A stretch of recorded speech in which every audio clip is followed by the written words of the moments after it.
Britain के भारतवंशी PM Rishi Sunak हाल ही में G20 summit में हिस्सा लेने भारत आए थे।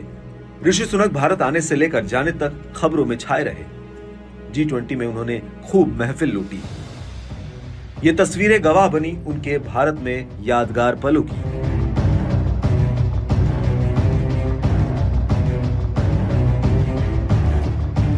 भारत में मिले प्यार को लेकर ऋषि सुनक ने आभार भी जताया, लेकिन गौरव का ये पल उनके वापस ब्रिटेन लौटने तक कायम नहीं रह पाया।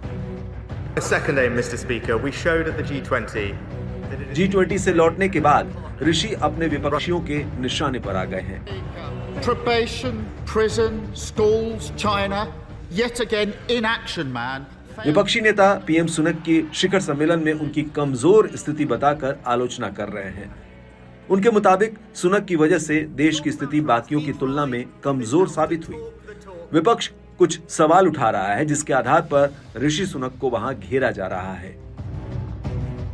यूके को नए आर्थिक गलियारे समझौते से बाहर क्यों रखा गया? G20 के घोषणा पत्र में रूस के खिलाफ सख्त शब्दों का इस्तेमाल क्यों नहीं किया गया?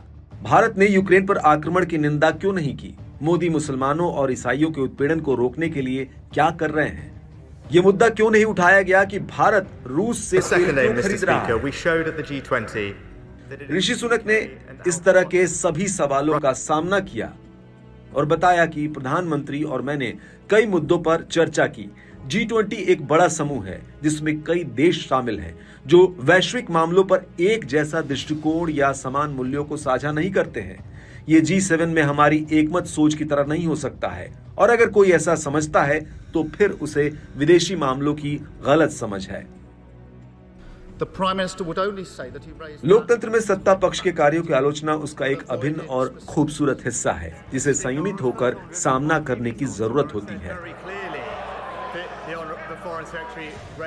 ऋषि सुनक का जिस तरह का राजनीतिक किरदार है, निश्चित ही इन आलोचनाओं से उनके व्यक्तित्व और गरिमा पर कोई खास असर नहीं पड़ने वाला।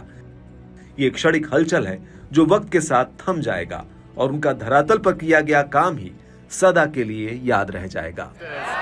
Promising to give them more power and scrap the laws that protect British families and their access to public services. It's clear it's only the Conservatives that are on the side of the hard-working British public. We now come to the Leader of the Opposition, Keir Starmer.